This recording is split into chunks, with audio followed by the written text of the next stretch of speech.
I'm sorry, guys. It was low production for sure. That's because, um, I am just rushing to get this stream started. And, a lot of things on my mind. One of the things I am definitely more excited about is that the season starting, and we have um, we have the fantasy part, and that is one thing that we definitely need to be talking about because one, it's fun. It brings back an element that we missed from the regular fantasy LCS, but also this gives it a little bit of a new twist, which would make this. It can be exciting, and I definitely understand those folks who misses the old format where it's much more simpler, where you are able to, just mm,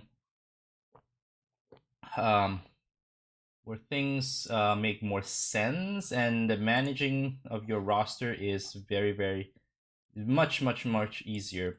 But I will do my best to convince you that why this format can be a new way to have fun and also to continue to be a fan. So a little bit scattered, but I'll walk us through my thoughts,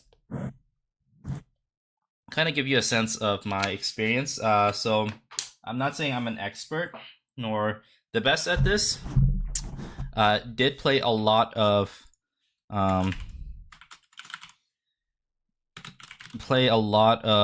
daily fantasy sports, which is what this game, this new mode, is predicated on, and I have a lot of fun doing that. Well, I mentioned fun is the modus operandi here. And this could be my way of just, helping those who want to learn how to play the new format and also stay involved. What this new format does give us is the ability to stay engaged, not just with the LTA North, but also with the LTA South. And there are plenty of different ways to play it. Today, I'm just going to walk you through some of the ways that I've learned how to play DFS. I had moderate success. I'll talk a little bit about the differences between the DraftKings version and the ones that they posted here. And hopefully, if you have questions, my hope is every week I will do a bit of a shorts, either on YouTube or on TikTok, just kind of going over what I learned, how to continue to adapt, hopefully have fun and win. So let's start with the basics. I'm keeping it fairly basic and simple. The main key here is that you will be building one team. You will be selecting a player from every single positions. Other people might have an overlap, but that's okay. The strategy here is how you build your team from week to week, and you are going to pay attention to the matchups, how they perform in for respective to their lane. And I think the most fun part is definitely joining one of the leagues. Here, if you click on this league tab, you can see the leagues that are available. There's FlyQuest. There's already like 1,000 something members. I'm in the LTA Discord league. Just follow LTA Rody to get the link to that league. David Shynock is running a league. So joining those, and you can outdo them, outsmart them, gain the most points. For the most part, people play fantasy games how they would in traditional sports. They want their favorite players. They want to build a team of good players and hope to win. And so you leave a lot of the outcome to luck and just based on basic knowledge. In daily fantasy style, what you don't want is to keep the same team. Not that I think you can because of what I'm talking about, the budget, how it works. But also, you are going to learn that sometimes it's more important to pick a player that's less known but is putting up the statistics. So fantasy sports has always been statistics heavy. It really doesn't bode well for people who just have a real life impact, right? This is why it's fantasy, it's not reality. So you can have a jungler who's really good but does not participate in the statistics piece, such as kills, assists, right? Or minion creep scoring. Maybe jungle is not a great example. Support, right? People typically look down on support or top lanes because they don't have a lot of kills on average compared to all the other positions. However, in fantasy, the spin here is now they found a way to make it a little bit more nuanced, and it is our job to find out, hey, are we still looking for those who just put up kills and assists, or do we have to look into other statistics, other measures, other ways of impacting? So it bodes well. I think this one, I'll talk about how I like this scoring system a little bit more than the DraftKings one, because the DraftKings one was very heavy on kills and assists. Those are the main statistics. I'm not saying that all the statistics, but the main statistics that you'll be deciding how you want to build your team around. So we'll go back to the beginning. You are building a team of 5 with each lane: top, jungle, mid, bot, support. They say you have 50 gold or 50 points budget worth. So each player, as you click on their positions, right, you will see did not participate in this round. Home. Okay, I need to build my team. That's why. What is going on? Market. There we go. Market. The pricing of each player: 19 gold as the top Cody, and then the lowest would be cost you about 4 gold. All right. So you go position by position and you build your roster around them. All you have to do is keep within the 50 gold budget. We'll talk about the rules and it's more nuanced a little bit. So do that. Pick your players.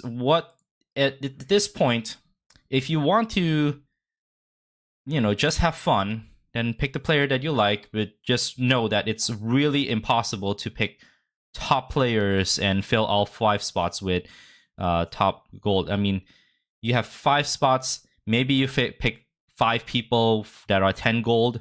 And as you can see here, it's not that easy. I can be like, okay, let's pick sniper. You get to pick a champ. I'm still working around this area. I'm not sure how the champ influences the outcome just now.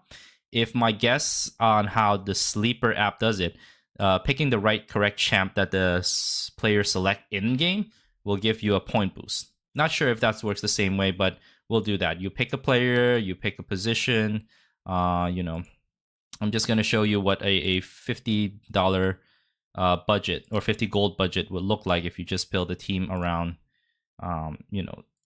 10 gold players, or 10 and a little bit under. I can probably snaker since I save up some money there. This won't be my final piece, but just showing how this might work. I have 9.5 gold left, so I can pick Busio and go with Nautilus since that's his favorite champ. All right, decent team, right? Sniper, Aegis, Loki, Masu, Busio.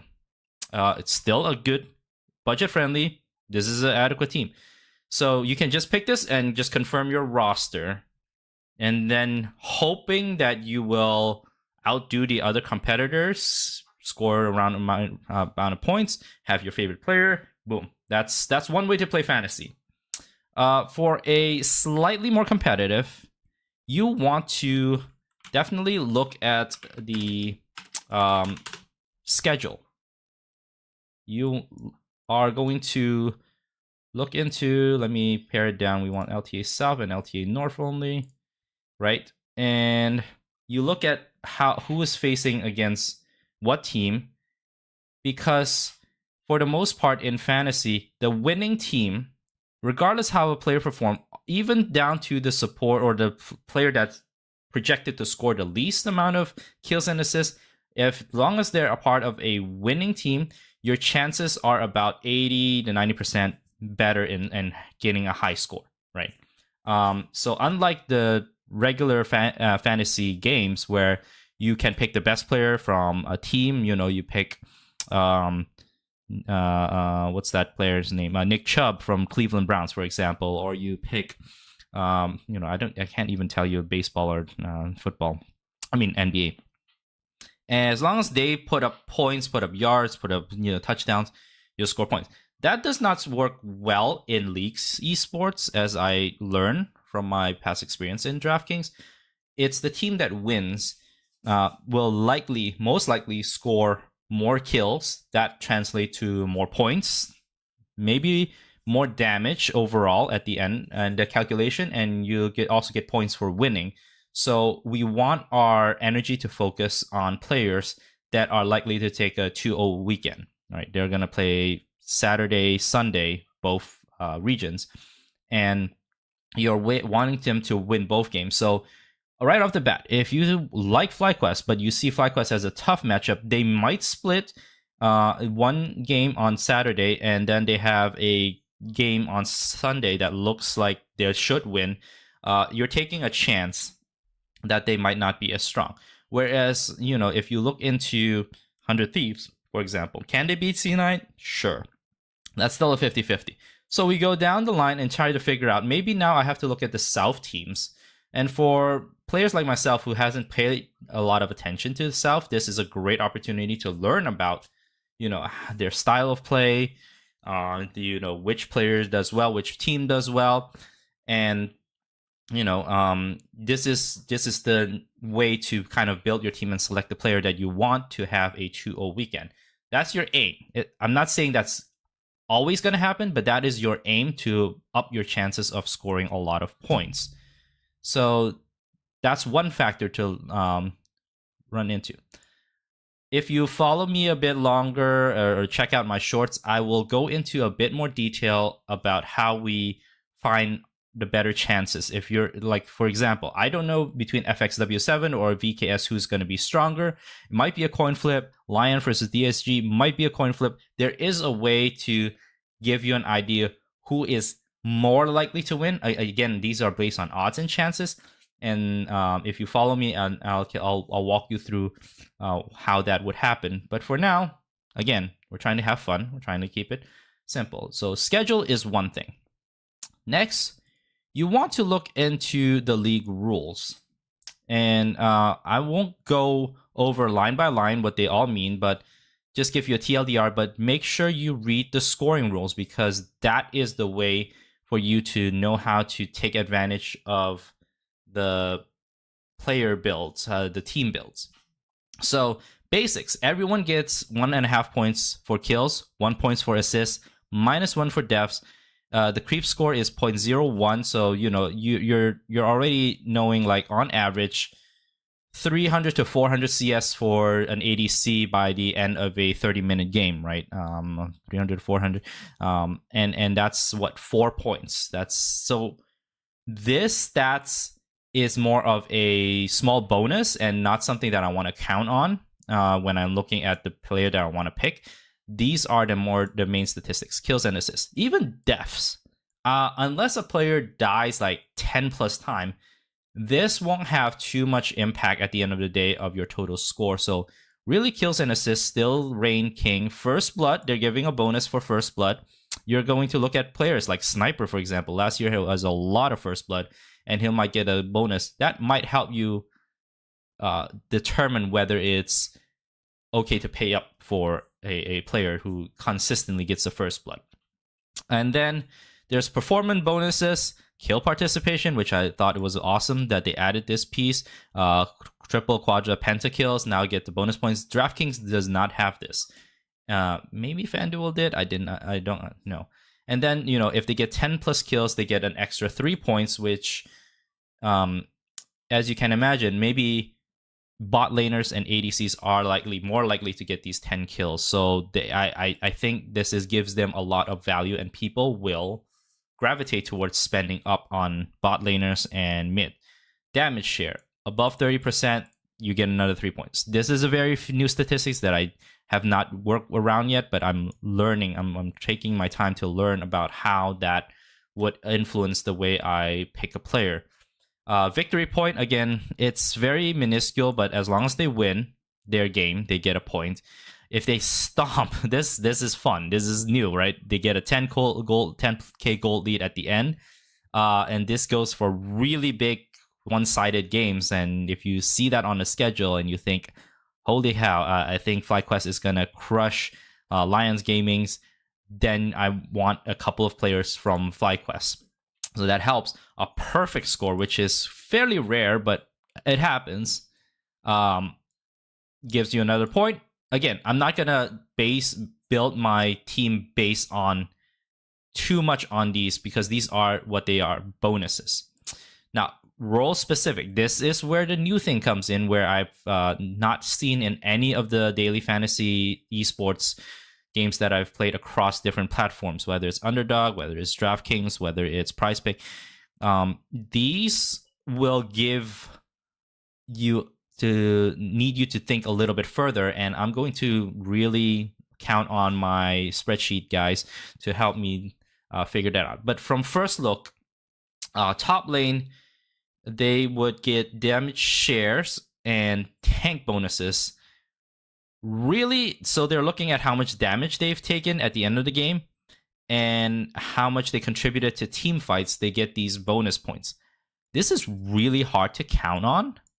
I think as long as they win their game, they should trigger these bonuses fairly easily.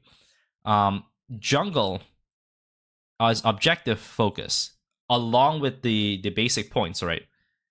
So, oh, this is solo kill. All right, so this really gives you that sniper vibe, right? Sniper would be a great. Oh, wow, they're gonna break it down to solo kills too. Okay, so you get bonuses for that. Jungle objectives. 4+ dragons, which means whoever gets soul points, the team that gets soul point, it favors the jungle well. So look into that statistic. Baron secured, looking at, Baron control statistics, and they are going to be, rewarded for kill participation, which means kills plus assists. If they're over 75%, which many of the top jungles do easily hit this threshold, and so it makes it worth it to pay up for a jungle at times.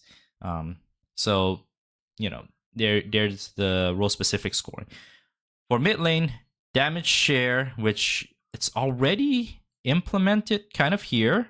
So I don't know if it's going to be a double dipping bonus, and I'm going to need to ask the developer what if it's going to double count or if it's the same thing. Because looking at this, CS per minute is not something that I want to count on. It's really hard to say. If they get behind, if they something random happens, they are less likely to trigger the bonus.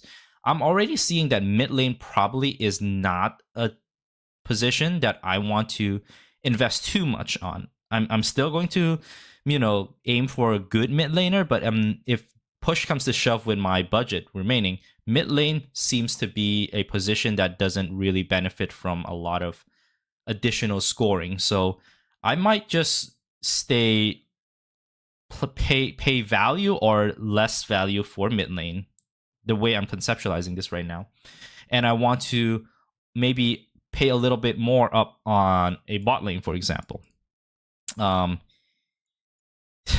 I think this one typically is activated or triggered, as they call it, more easily. But they don't get a lot of bonuses. We know people will gravitate towards mid and bot because they are the ones that get the kills a lot. But looking at the bonuses, I'd probably rather pick a position that gets more assists. So I'm paying up for jungle. I'm likely paying up for support. Again, creep score doesn't matter. You're looking at a difference between kills and assists is only by 0.5. In DraftKings, it was 2 points for kills, 1 point for assists. It gives a bit of a separation. This does not have that big of a separation. So supports that are good often hit this 10 assist bonus. plus assist points. So you're looking at 12 points by the time they hit the 10 assists. They hit that 12 points much quicker than I would say a mid laner. A bot lane probably will hit like anywhere between 9 to 12 in a best of 1 per game, right? 9 to 12. That's an average ADC. Better ADCs, you're going to pay up for them. And there is you're paying value at that point. Whereas support, I think, because of this many bonuses, First Dragon, Vision scores, they get the champion pick bonus. There it is. There's the description. Correcting will get a 1.3 point bonus, so it's very similar to Sleeper. If you hit the pick, if they play the champion in real life, right, you get a bonus. And support is the only one that gets it, whereas you pick champion. Maybe, there is a lot more opportunities at the end of the day for support to get these points. And in general, when people play fantasy, they undervalue supports by a lot. They may pay up for a good jungle, they may pay up for a good bot laner, they may even pay up for a top lane because of how cool and how much of a highlight plays they get. But if you get a support that just generates these small points over time, I think a support can easily outscore a mid lane, a good support. And I might be more willing to pay more for a support, and construct my team that way.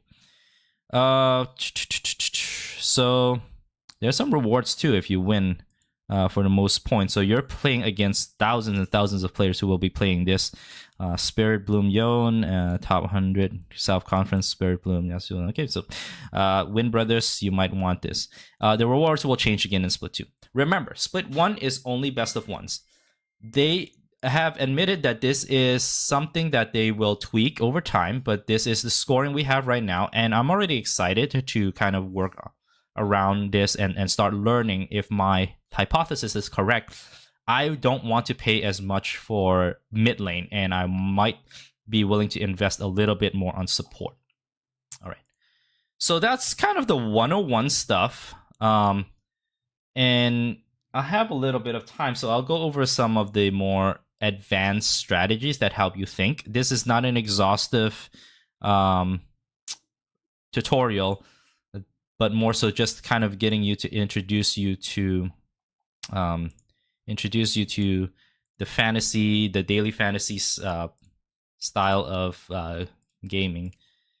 And hopefully you'll have fun, but you can also win that way if you find an edge. That's the whole thing about daily fantasy. You want a bit of an edge over your people that you play against, and it's not all luck based, right? You have control. There's a game within the game, as the daily fantasy would call it. The best part of all this is you are not eliminated just because you have a bad week 1 or bad week 2. Much like the traditional fantasy sports, you're stuck with a roster. The people who are not picked, they're not picked for a reason. The bench players are not strong. Maybe you have a good matchup one weekend and that helps you a little bit, but overall, the team that you drafted in the traditional LCS, fantasy LCS, you're stuck with that until, the end of a split. And for some, it's not fun because they know they're going to be at the bottom. Their first pick is underperforming, and of course, the rest of their picks are also from likely weaker teams, right? That's just how the experience goes. So most people give up by after week 2 when they see that they're 0-2. It's really hard to catch up. They know more or less how their players will perform. Maybe by week 3. This gives you a new chance every week. The one spin that I don't know how I'm going to manage is that the budget will change based on the outcome. So there's incentive to get a good amount of points. Maybe you'll get, my guess, maybe your budget increases if you are better than the average players within your league, right? Maybe like if you play against thousands of other players, if you make the top 500, you'll get a bigger budget, and those who are at the bottom may have a smaller budget, and that really, really influences a lot of different things. The players will also, their value, their market value, so to speak, their gold will also shift based on how they perform the week. So if Jojo, for example, who's on the lower end, right, 8 gold, plays super well, he might cost you 10 gold next week. And so over time, this will average out, and you'll see that the consistently good players will be more expensive, and the consistently poor players will be least expensive. And that's how you want to play around and swapping. Your goal here is to look for the best gold per value. I think in daily fantasy we call that dollar per value, or dollar per value.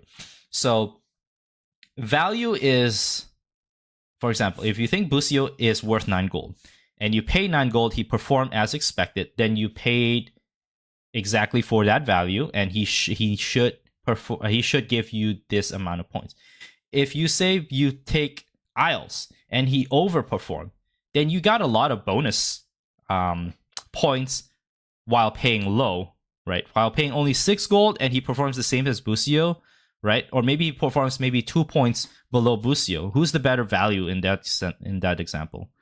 It's going to be Isles, because the money or the gold that you save by paying down for Isles and then paying up on a different position will give you a better chance of scoring high. And that, for example, right, you want to play for Masu in the ADC spot or the bot lane spot, right?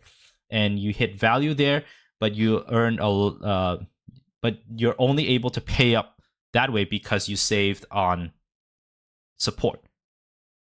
Hopefully that makes sense. So part of the game here, if you're going to the 102 strategy, is we want to do our homework, do our research, maybe guess. Part of it is guessing, and look for good value players. We see Seos down here. We have no idea what his stats are. He could be good, he could be bad. He's on a what we call a bad team.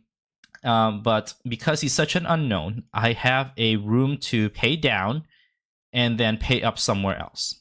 Again, my strategy right now, my hypothesis so far, is to think I want to pay up for supports.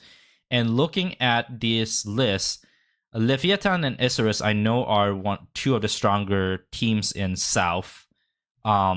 And South has definitely been a fiesta. So I will try to pay up. Maybe I go Pro Delta. This is very expensive. 12.5 gold is really expensive, but I'm just going to play around and kind of see how this goes.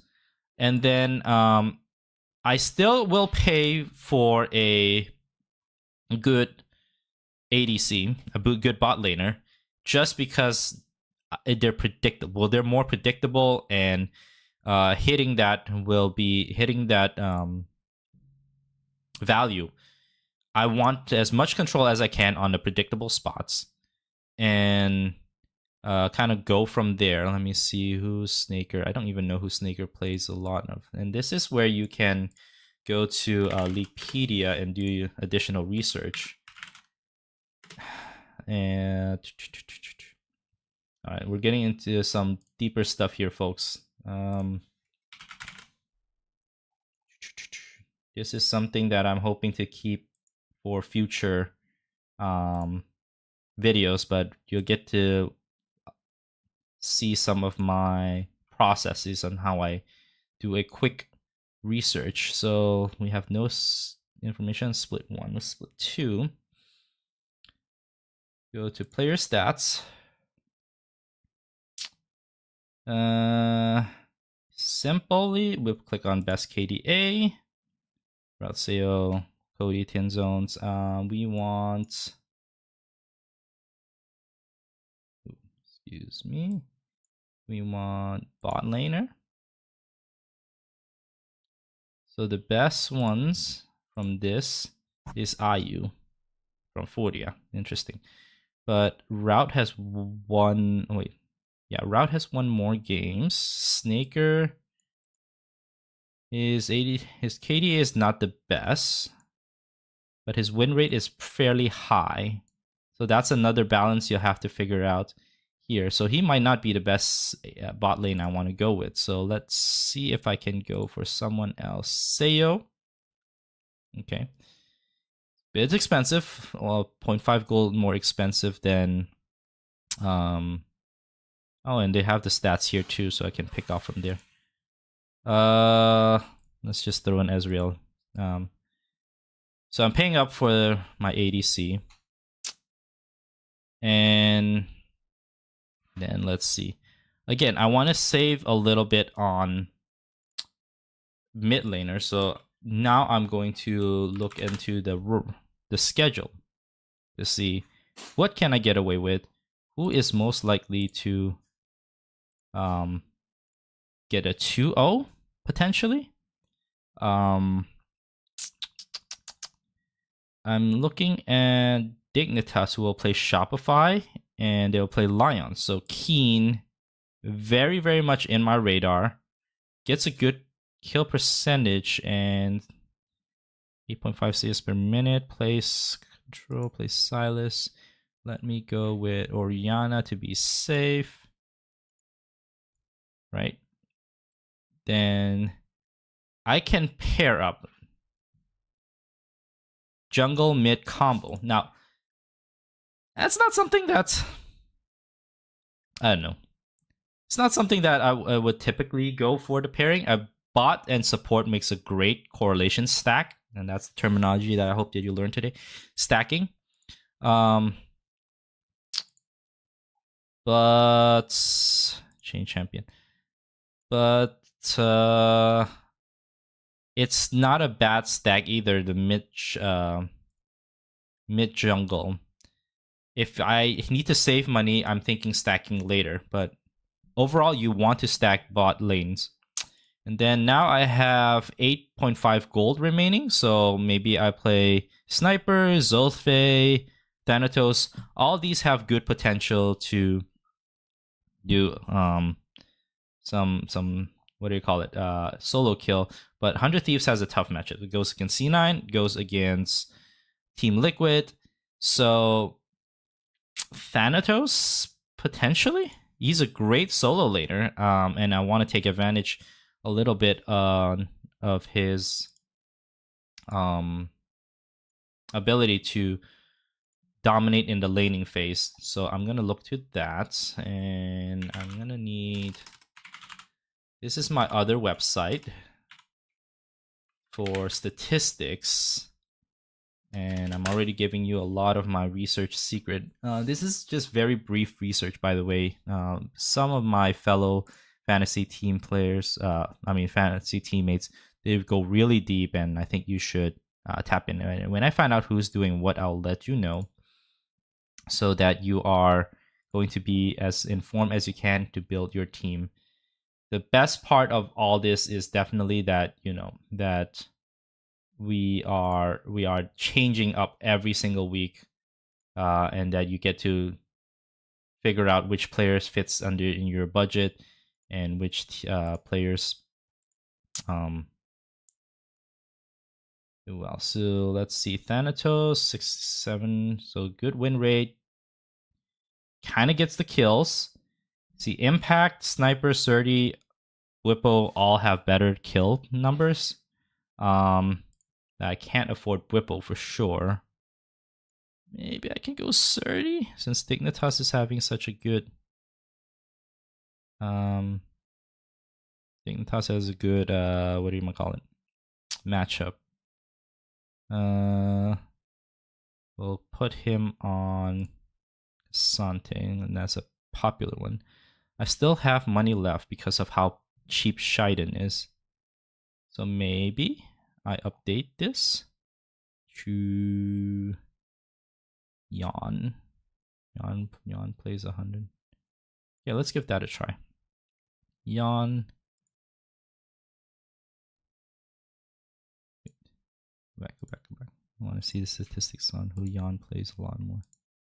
Yawn. He plays Kaisa Varus. Varus would be easy here. 5.5 gold left.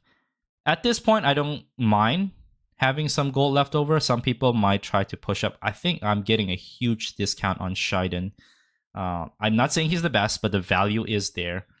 Having 3 Dignitas might be a little bit, risky, just because if they don't pan out well, it's gonna suck. And so maybe I'll pay up for an APA. I know he has a tough matchup against FlyQuest, but it's APA. I think I will give that a try. I think his favorite champ would be Talia or a Sol. Let's do that. So far I'm just using thinking. I just don't know what the meta is. And so there you go. You have a team. You have my 5 teams. I like the stacking strategy. This is not the best stack. A mid bot lane because I'm paying it.